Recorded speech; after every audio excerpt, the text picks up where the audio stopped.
have to second Karen's thank you to you all for turning out on such a hideous night. But we have got Elizabeth George here, and that's a reason to come out, I think. Don't you agree? You agree with that? Yes, okay.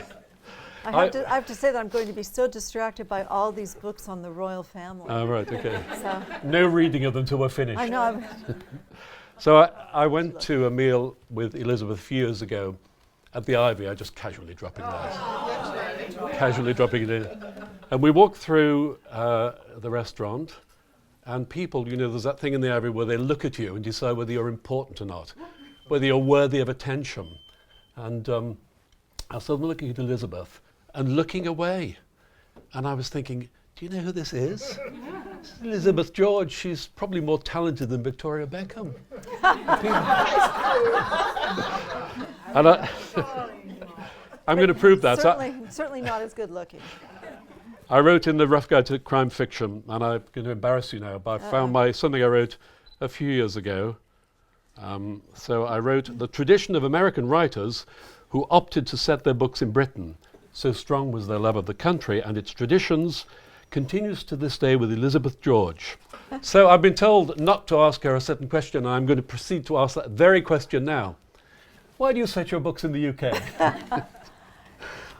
That's an original question.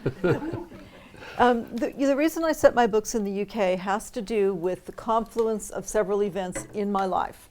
The first is that when I was 13 years old and going to St. Joseph's Elementary School in Mountain View, California, a young girl was adopted by a family who then sent her to my class in 8th grade at St. Joseph's School. And this girl was from this very exotic place that I may or may not have heard of. I think I probably hadn't heard of it.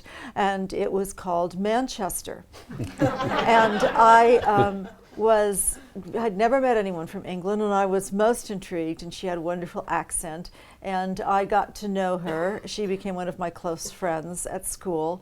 And that was my introduction to a whole new world of vocabulary, because she not only had an accent, but she used words very differently from the way I used words. At that exact same time, it was my really dawning knowledge of pop culture. Pop culture nowadays is known by children, you know, from the cradle practically, because of their access to various sources of media. But in those days, and I was sort of a late bloomer anyway, it didn't come to people quite that quickly. So I'm just becoming aware of pop culture at the same time. Then the third event in this confluence of events was that pop culture at that time was defined by things English, because that was when the Beatles came to the United States, and hot on the heels of the Beatles came Mary Quant and fashion from England and Twiggy. And then on their heels came a bunch of actors and actresses that we had never heard of. Michael Caine, Julie Christie, Lynn Redgrave, Vanessa Redgrave, Terence Stamp, etc. So all of this stuff meshed at one precise moment in my life, and that began my interest in England, which I then maintained throughout the years. So Anglophilia, that's the start of your Anglophilia? Yes, that was definitely the start. And then I had an opportunity to come to England 3 years later and take a summer course studying Shakespeare. So my parents very, very generously scraped together the money to allow me to do this. And when we got here, it was a wonderful experience. This was when, before they had even figured out how to clean the buildings, so the Houses of Parliament were all streaked and grimy, and everybody thought that's how they were supposed to look. I think it was a real surprise to most people when they cleaned them and discovered, oh my God, it was really pretty.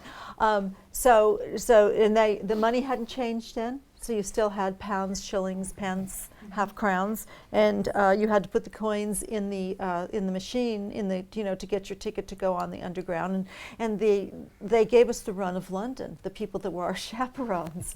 I don't know what they were thinking, but once we had our class done for the day, we just ran around London. I think that was the only year that they did it.